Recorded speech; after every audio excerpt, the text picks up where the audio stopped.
In section 11.4, we introduce an example for a force controller. Here we're going to consider how to reject interaction forces. We'll take the robot and drop a weight on top of the arm, therefore introducing some interaction and some disturbance.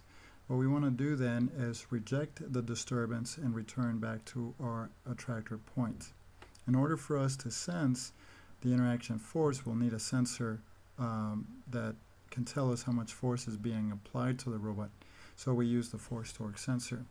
Using the joint control sacra file from before, we're going to look at how we created that force torque sensor. Here we introduce a link called force torque sensor link that has a visual description of a cylinder 5 millimeters in length and 5 centimeters in radius. So this is a very small force torque sensor. We also connect that link to the rest of the robot through a joint. We call it force torque sensor joint. Now, due to limitations in Gazebo, this should be, we use a prismatic joint, though it should be a static joint. And so we connect that this joint connects link 2 to force torque sensor link. When it comes to limits, we overcome this discrepancy here by assigning the upper and lower joint angle limits to 0, indicating that this joint can actually not move.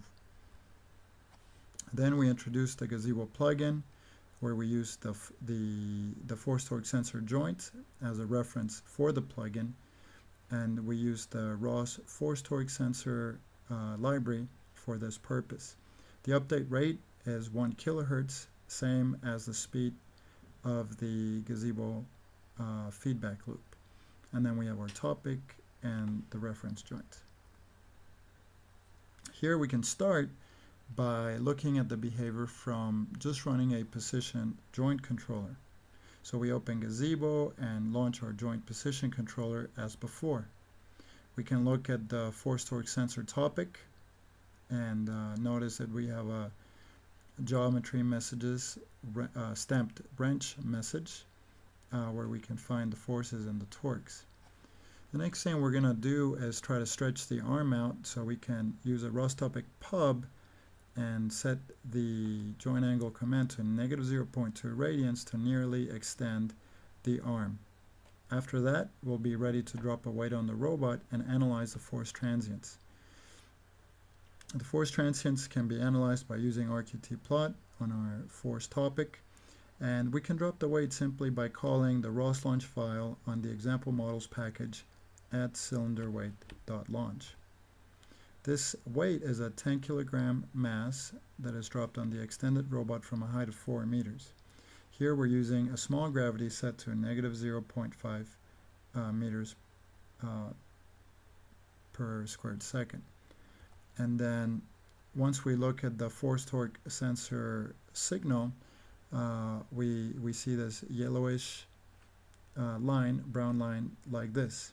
We also see the response from the joint states effort. That is the internal sensor at the joints level. And we see that the force torque sensor and the effector sensor have similar but opposite responses.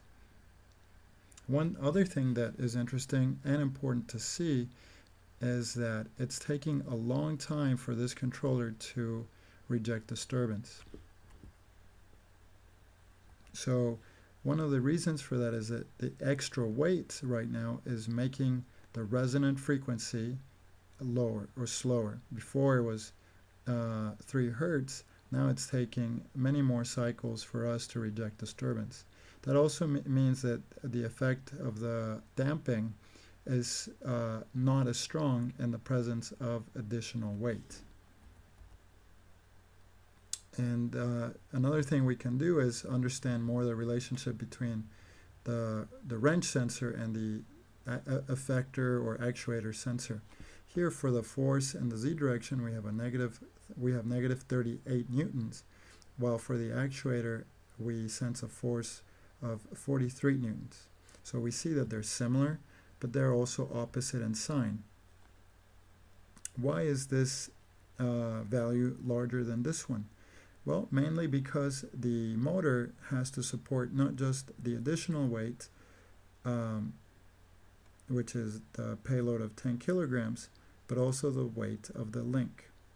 So given that our gravity was 0.5 newtons and multiplied by this extra weight, we get that 5 Newton difference between these two numbers. However, both of these numbers, 38 and 43, are wrong, as both the effort and the force should be about negative 55 and 50 newtons respectively. There's a typo here. And the fact that we're actually getting these readings and not the negative 55 and 50 indicates that the physics engine, ordinary differential equation engine, is having some difficulty in handling what is called sustained contact. So the position controller is trying to act as a mass spring damper system, but we're getting an unrealistic response. Some other factors for this is that there's no Coulomb friction in the system and that the transmission is perfectly backdrivable. So in order for us to get a better understanding of how this robot might behave, we need to model more precisely a mass spring damper system. There's such an implementation here and example controllers under the NAC-controller.cpp. What we're doing here is we're using a set of mass and stiffness and damping variables to model the mass spring damper system, and we're providing a hard-coded attractor goal as well in terms of position. Once we do that, we want to get joint state information both for position and velocity through the callbacks. Also get wrench information and the force torque sensor callback.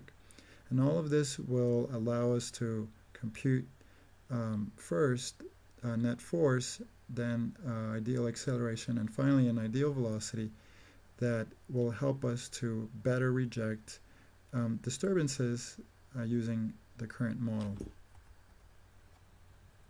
So if you want to run this system, we can start Gazebo and then our joint velocity control launch file, and then after that the NAC controller.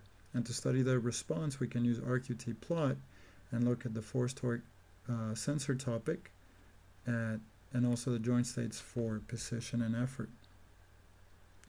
The NAC controller will first receive error based on position and velocity and compute the net force and ideal acceleration from that. Finally, the acceleration is converted to ideal velocity, and this is what can actually be fed into the controller. If we compare the response of the NAC controller or NAC controller with what we had earlier, we see that this system is able to much more quickly reject the disturbance from the external weight and stabilizes the system. So this is a powerful model that we can use anytime we want to reach a particular position using force torque sensor signals. In other words, it's a type of impedance controller. Okay, that finishes section 11.4, and hope this was interesting to you.